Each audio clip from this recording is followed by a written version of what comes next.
भारत पाक सीमेवर कथुआ इथं आज सकाळी पुन्हा पाकिस्ताननं शस्त्रसंधी कराराचं उल्लंघन करत जोरदार गोळीबार केला।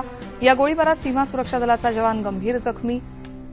उडान योजनेची नागरी उड्डाण मंत्रालयाकडून घोषणा।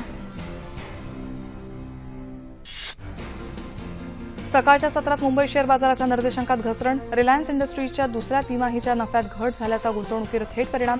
राष्ट्रीय शेअर बाजाराच्या निफ्टीतही घसरण। तंत्रज्ञानाचा वापर करून सामान्य जनतेपर्यंत शासकीय सेवा पोहोचवण्याचा केंद्र सरकारचा प्रयत्न कौतुकास्पद। राष्ट्रपतींचे गौरवोद्गार।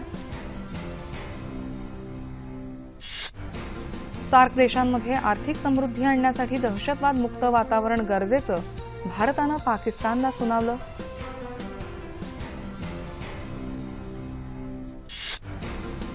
भारतीय दूरचित्रवाणी आणि आकाशवाणीवरच्या कार्यक्रमांवर बंदी घालण्याचा पाकिस्तानचा निर्णय दुर्दैवी असल्याचं परराष्ट्र व्यवहार मंत्रालयाचे प्रवक्ता विकास स्वरूप यांचं मत। केंद्रीय गृहमंत्री राजनाथ सिंह यांच्या अध्यक्षतेखाली आज मुंबईत 22वी पश्चिम क्षेत्रीय परिषद, दमण, दीव आणि दादरा नगर हवेलीच्या प्रशासकीय अधिकाऱ्यांसह गोवा, गुजरात आणि महाराष्ट्राच्या मुख्यमंत्र्यांचा सहभाग।